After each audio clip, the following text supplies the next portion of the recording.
content de vous voir. Eh ben, vous le saurez moins quand vous aurez entendu ce que j'ai à vous dire. Si tu es mort? Non, il s'en remettra. Le rapport de l'adjudant de gendarmerie Fortin, le premier arrivé sur les lieux. Il affirme que le crime aurait été commis le vendredi 4 avril à 9 h du soir. C'est précisément ce jour-là que vous êtes venu me voir quelques heures auparavant pour me dire que vous avez tué votre femme la veille, le jeudi. Et qu'elle soit morte le jeudi ou vendredi, ça change rien pour elle. Pour moi, ça change tout. Pourquoi vous êtes venu me voir avant d'avoir tué? Pour que vous me dites comment il fallait que je m'y prenne. C'est vous qui étiez le mieux placé pour m'enseigner. La preuve, j'ai suivi toutes vos instructions. Les instructions? Bah oui, j'ai tout fait. Le couteau sur la table, la soupière, la jalousie avant, j'ai rien oublié. J'ai tout fait. Vous pouvez être fier de moi. Fier de vous, mais c'est un meurtre! Ah non, mais c'est un accident. Ouais. Et qui c'est qui vous croira? Surtout quand on saura que vous êtes venu me voir quelques heures auparavant, que je vous ai donné ces instructions comme vous dites. Et puis en plus, ça fait de moi un complice. Bah oui. Mais comment ça, bah oui? Quand je vous ai vu à la télévision, je me suis dit qu'avec cet homme-là comme avocat, j'étais sûr d'être acquitté. C'est du tout cuit.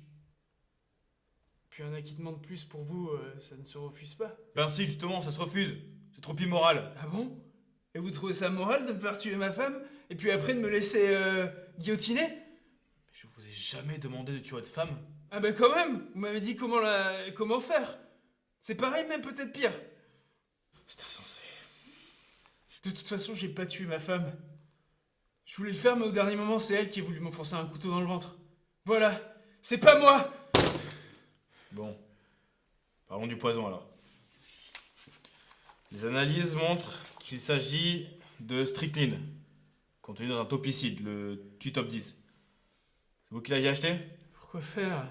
J'ai jamais vu la queue d'une taupe au paradis. Bon, alors si c'est votre femme qui l'a acheté, il faudra le prouver. Et puis si elle se l'est procurée loin du village, comme c'est probable, ça va prendre du temps. Mais il était dans mon verre. Ça suffit pas? Malheureusement, ça prouve rien. Vous avez pu l'avoir placé là exprès pour accrédimenter les intentions criminelles de votre femme. Ah, c'est une bonne idée, ça. J'avais pas pensé. Prochaine fois. Bon, vous allez comparaître cet après-midi devant le juge d'instruction, M. Fringard. Je ne serai pas avec vous. Contentez-vous simplement de répondre à ces questions. D'ailleurs, il vous fera simplement part des faits qui vous sont reprochés. Ensuite, vous lui confirmerez officiellement que je serai votre défenseur. Mais ça, tout le monde le sait. Lui aussi, mais bon, que voulez-vous? Ce sont les devises de la procédure. Je reste en prison alors? Dans votre cas, c'est inévitable. Longtemps? Longtemps, le temps d'inculpation. Mais bon, bien traité ici.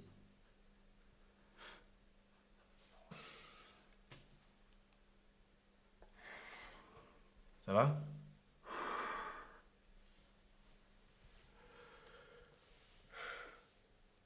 Ce qui me manquera le plus, c'est Marilyn, Marlène et Miss Tinguette. Pardon? Ce sont mes chèvres. Mais est-ce que je pourrais voir ma maîtresse?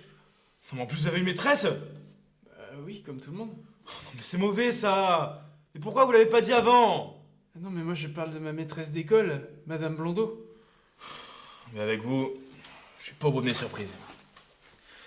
Bon, je vous reverrai la semaine prochaine après avoir moi-même rencontré Monsieur Fringard. Maître, Non.